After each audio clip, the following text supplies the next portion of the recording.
It's just a video game. We don't need to fight about this. It's just my opinion, okay? Just my opinion, so don't kill me for it. Please. I think that GTA 4 is overrated. Just don't fucking shoot me, please! Okay, so let me just explain myself. In the recent few years after Rockstar left us with GTA 5 for more than a decade now, fans started to get angry and shit on the game, and they started noticing and praising GTA 4. At the end of the day, we didn't get stuck with it for a decade, and it actually gave us 2 DLCs to play with until the release of GTA 5. So do I hate GTA 4? No, I actually like it too. Actually, I think it's a masterpiece if we are comparing it to other open world games that isn't GTA. But do I think that it's the best GTA that ever existed and it solved cancer and fed the hunger in Africa? No. So let's start with the main points. First thing that the people praise about GTA 4 is the story. And yeah, it has a good story. It's probably the only game in the series that takes the story seriously and with a dark tone. Unlike the other games in the series like GTA Vice City, San Andreas or even 5. But I don't think that the story is that good. It has some good parts, but we are not looking at Red Dead Redemption story quality here. Why do I think that? Because probably 75% of the missions in the game doesn't involve Niko's story at all. And it's not even telling anyone else's story in a good way that can actually makes you care. Okay, Niko is a man who got betrayed in the past during the Yugoslav wars. Okay, I talked much more in details about his story, so be sure to check it out. It's gonna appear here or there, so don't miss it out after that video, okay? So he came to Liberty City looking for a better life and to find and get revenge on the man who betrayed the group and killed his friends. So he worked with Roman and then Vlad, who lent Roman money, then killed Vlad and worked with his bosses, then killed his bosses and started working with some other people. And then he meets this and work for him, and then meet that and work with him. And very rarely each now and then that you will find Niko saying that his purpose from all of this is to get revenge on the guy who betrayed him. It gets like that to the point that in the middle of the game you will feel kinda lost on why are you doing all of this? It seems like you're doing some random side quests to a bunch of people who you don't really care about, and there is almost no story for them. Did you care about Manny, or even remember who was his enemies? What about Elizabeth? How about little Jacob? Yeah, he is a good character, but did he had a story? Actually, no. Almost all of the missions in GTA 4 are people telling you to drive there, kill someone, drive back, mission over. Kill that guy because he failed to pay me back. Kill that guy because he's about to expose me. Kill that guy because he wants to kill me. So most of the time it seems like some side quests that isn't going anywhere. And I wouldn't really mind it if they put the story aside for a moment to let you do something cool. But actually they didn't. Most of the missions felt repetitive. A good example on how they could have done that is like what they did in GTA The Ballad of Gay Tony. Who is Yusuf Amir? I don't know, some rich dude? Does he has a story? No. So why is he sending you to steal stuff for him? I don't know, to be honest. But at least I get to drive a tank and shoot my way through Liberty City, or get on that train and shoot the helicopters while it's moving. It was cool even though it wasn't telling any story or going anywhere. Sadly, that's not the case for the main GTA 4. And to be honest, the whole side quest thing was in every game in the series, until they fixed that in GTA 5. In GTA 5, most of the missions was personal. You were doing it because the protagonist has something to do with it, so you know why you're doing it and where it's going. For example, the first mission, you were doing a heist. Obviously, the characters are doing this to earn money, so it's personal. And then in the second mission, Simeon sends Franklin to get a bike, and a shootout happens. Franklin and Lamar then decide to keep the bike, which will lower the trust of his employer. The next mission, you're gonna go as Franklin to steal a car from Michael's house, and we get introduced to Michael. Then Franklin and Michael meet again to develop this relationship, and Jimmy gets kidnapped, so you have to help him. See, you're helping one of the protagonist's son, not some random side quest dude who you're not gonna meet his son again. No. Then the next mission you get introduced to Jimmy and Tracy and do some cycling, swimming and jet skiing, which was cool too. But hey, your wife cheats on you now, so you have to get that guy who raw dogged her.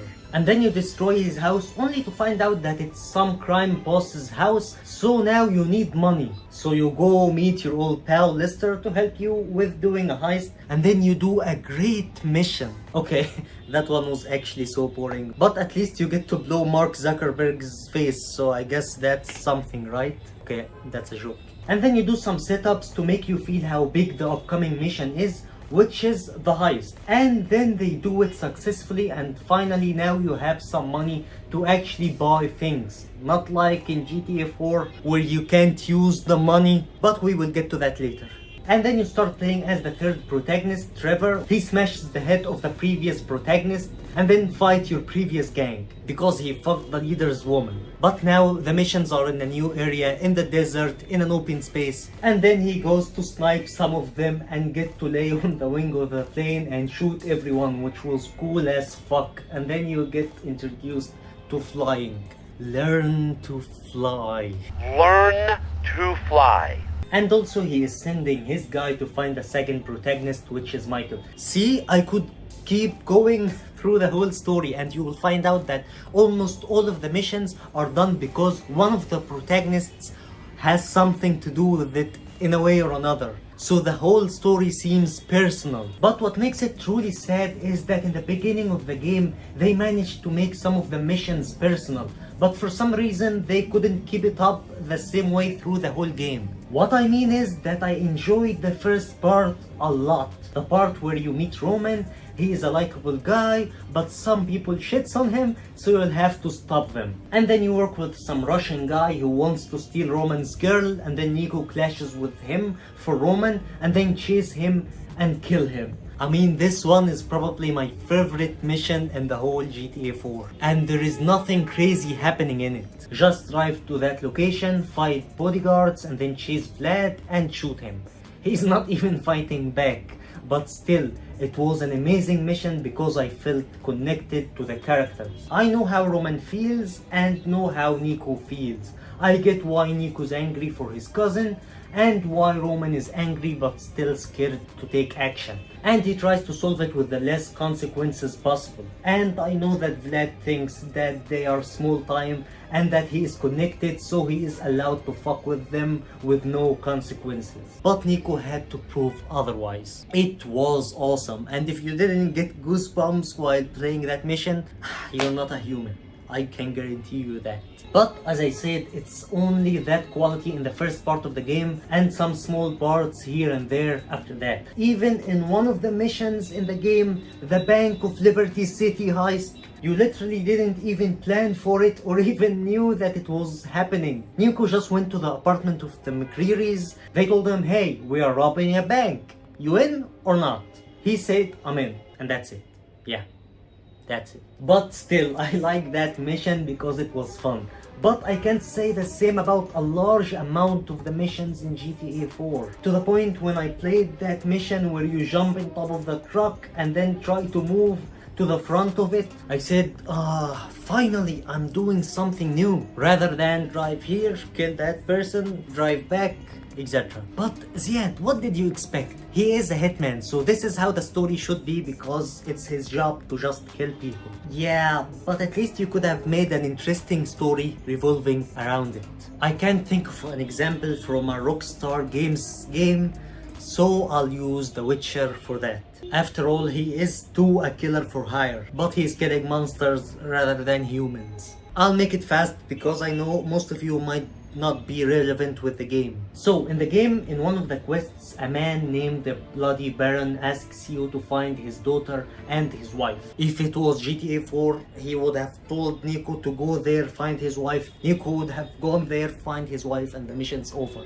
That's it. But no. In The Witcher, you first found out that a fight might have happened in his house leading to the daughter and the wife disappearance. Then you ask the villagers and find out that he was beating them. Okay, it makes sense since I have seen clues of a fight. So that man must be evil for beating his wife. But when you confront him after a fight, he talks about how he understands that he is a bad man for this. But his wife didn't make things easy for him too. She had her mistakes. And it feels that he is genuinely sorry for that and truly wants them back. And the game leaves you asking yourself if he is redeemable or not. Then you meet his daughter, but she's angry with him, and then accidentally you find out that his wife is actually a slave now for some witches who removed her memory. And then after all of that, in a side quest, he asks you to go together with his men and get her back. And I believe anyone who have played the game did that side quest, because you already invested too much in it and wants to see how it ends, even if it's not revolving around the protagonist himself.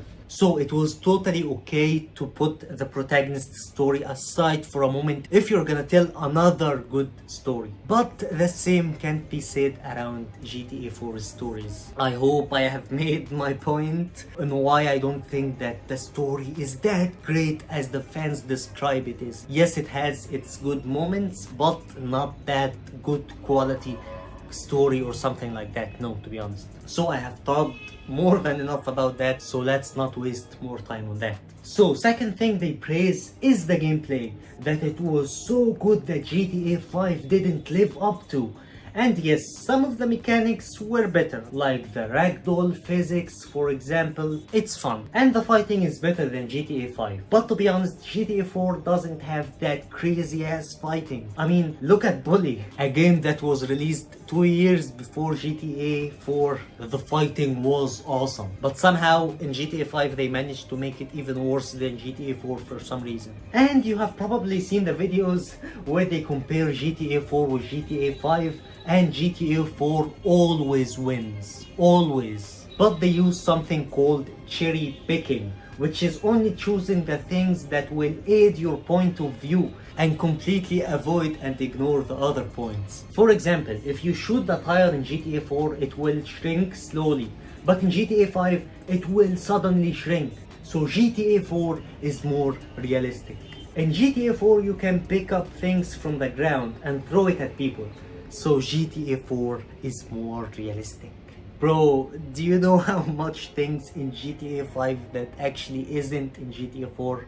Let's name some of them. In GTA 5 there is animals, but not in GTA 4. In GTA 5 you can customize a car, you can purchase a car, you can purchase a business, you have a bigger map, you can fly airplanes, can get a haircut, can dive while swimming, can customize a weapon, can talk to people on the street. You can go to the strip club and get a stripper's number. Hell, you can see her boobs now, finally. Yes!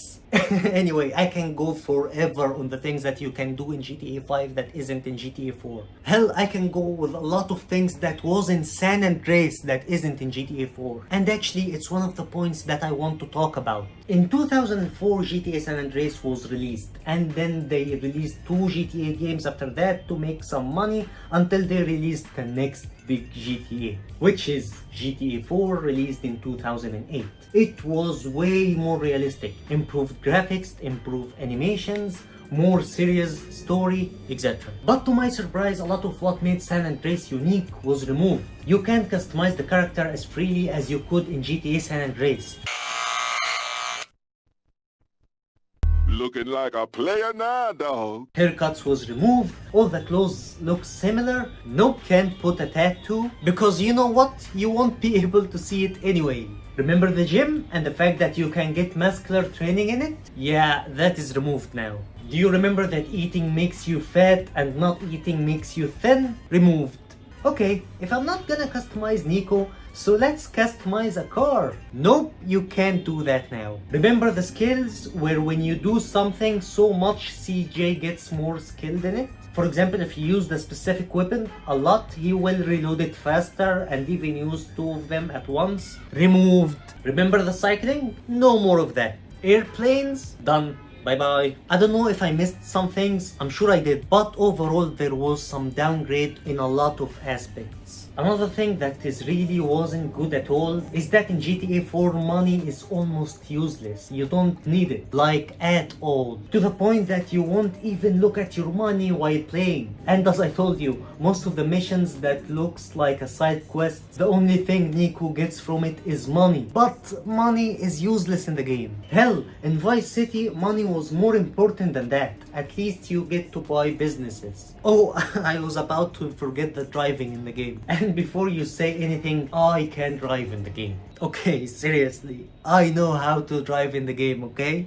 I'm a good driver. But the driving still sucks. It's too slow that you feel you're driving a ship, not a car. I really didn't like that. And the AI also drive like shit in this game, especially when you get to the gates and the bridge. Usually you'll find an accident there and all the cars will just stop. And you have to find your way out of it. Man, I know that the map might actually be bigger than San Andreas, but it sure didn't feel like that at all. In San Andreas we had 3 cities, Los Santos, which is Los Angeles, San Fierro, which is San Francisco, and Las Venturas, which is Las Vegas. And we have the countryside and the desert. And to drive from one of the cities to the other, you had to drive a long ass road to get there, which actually felt like you're truly traveling. And it truly gave us that impression that it's a big map, which we know it wasn't, thanks to the definitive edition. But GTA 4 is only in Liberty City, which is New York, and you can't even get to a countryside or anything like that. So overall, do I think it's a bad game? No, I don't. Do I think it's a mid game? No, I don't. I actually think it's the biggest piece of dog shit. Okay, I was joking. I think it's an awesome game. I just don't like when the fans just praise it and shit on all the other GTA games that I like, because saying that it's perfect, it has no flaws, it's better than any of them. No, actually it has flaws and it has a lot of them. So I had to make this video to defend the other GTAs in the series that I like. I got your back, GTAs. So yeah, overall GTA 4 is a good game, but not as good as its fans says. So if you like the video, don't forget to hit the like and subscribe button, and I see you in the next video. Peace.